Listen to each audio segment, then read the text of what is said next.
দর্শক এবার প্রিয়তমা 2 আনতে চলেছেন প্রিয়তমা মুভির প্রযোজক আরশাদ আদনান। তো তিনি শাকিব খানকে নিয়ে আরো বেশ কিছু গুরুত্বপূর্ণ আলোচনা করেছেন। তো সবকিছু নিয়ে আমরা আজকে ভিডিওতে আলোচনা করেছি, তাই সঙ্গে থাকার অনুরোধ রইল। দর্শক প্রিয়তমা রাজকুমার সিনেমার প্রযোজক আরশাদ আদনান একটা ইন্টারভিউতে বলেছেন যে তিনি শাকিব খানকে নিয়ে 5টি সিনেমা করবেন, তার মধ্যে 2টি সিনেমা তিনি অলরেডি করেছেন আর 3টি সিনেমা তিনি করবেন।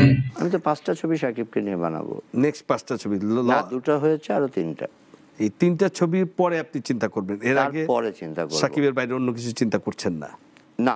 তো এই 5টি সিনেমা কমপ্লিট হওয়ার পর তিনি আর কোন নায়ক নিয়ে কাজ করবেন সেটা পরবর্তীতে তিনি চিন্তা ভাবনা করবেন, তবে তার আগে তিনি 5টি সিনেমা শাকিবকে নিয়েই করবেন। তো তিনি সামনে 2টি সিনেমার কাজ করতে যাচ্ছেন, একটা সামনে রোজার ঈদে, একটা সামনে পহেলা বৈশাখের জন্য। তো একটি সিনেমা তিনি ডিসক্লোর করেছেন, আরেকটি সিনেমা তিনি ডিসক্লোর করতেছেন না। তো একটি হলো সাহেব চন্দনের সাহেব সিনেমা, হ্যাঁ, তো সেটি হয়তো বা তিনি রোজার ঈদে নিয়ে আসবেন। তো তিনি কিন্তু পুরোপুরি ডিসক্লোর করেন না যে সেই সাহেব সিনেমার মধ্যে নায়িকা কে হবে, মানে ইচ অ্যান্ড এভরিথিং তিনি কিন্তু কোনো প্রকার বলেন নাই। শুধু বলেছেন যে তিনি একটা সিনেমা আনবেন, সাহেব সিনেমা, সেখানে অভিনয় করবেন শাকিব খান। তো তিনি বলেছেন যে 7 দিন পর তিনি একটা স্টেটমেন্ট দিবেন শাকিব খানের সিনেমা নিয়ে আর কি। তো এরই মাঝে নেট দুনিয়া ভাইরাল যে শাকিব খানের নেক্সট সিনেমায় নায়িকা চরিত্রে অভিনয় করতে যাচ্ছেন হাওয়া খ্যাত অভিনেত্রী তুষি। তো এটা কতটুকু সত্য নিউজ, এটা কিন্তু আরশাদ আদনানের মুখ থেকে না শোনা পর্যন্ত আমরা কিন্তু বিশ্বাস করতে পারতেছি না বা বুঝতে পারতেছি না বা আগে কিছু বলা যাচ্ছে না। তবে তিনি এটা বলেছেন যে তিনি দেশীয় নায়িকা নিয়ে এবার কাজ করবেন। তো এরপর আরশাদ আদনান বলেছেন যে তিনি প্রিয়তমা 2ও বানাতে পারেন।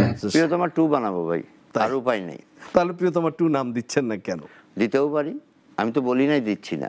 প্রিয়তমা যে পরিমাণ ব্যবসা বহুল হয়েছে, প্রিয়তমা যে পরিমাণ টাকা আসল সিনেমা হয়েছে, যে পরিমাণ শীর্ষে অবস্থান করেছে ওয়ার্ল্ড ওয়াইড, তো এটা দেখে তিনি অনেকটাই মুগ্ধ। তো এবার তিনি চিন্তা করেছেন যে তিনি প্রিয়তমা 2ও বানাতে পারেন। তো এবার অপেক্ষার পালা যে আরশাদ আদনান সামনে কি স্টেটমেন্ট দেয়, সামনে আস্তে আস্তে কোন কোন সিনেমার তিনি ঘোষণা দেন, এটা কিন্তু আমরা একে একে দেখতে পারবো। তবে এই সময় জনপ্রিয় এবং খুবই গুণী একজন প্রযোজক আরশাদ আদনান। তো আমরা জানতে পেরেছি যে ডিরেক্টর হিমেল আশরাফ আর কাজ করতেছেন না। তো যাই হোক দর্শক, আমরা অপেক্ষা করি, দেখা যাক সামনে কি ঘটে, সামনে আরো কি কি ধামাকা আসতে চলেছে বা ধামাকা আসে, এটা কিন্তু আমরা একে একে দেখতে পারবো, ঠিক আছে। তবে তিনি এটাও বলেছেন যে তিনি শাকিব খানকে ছাড়াও অন্য নায়ক নিয়েও কাজ করবেন।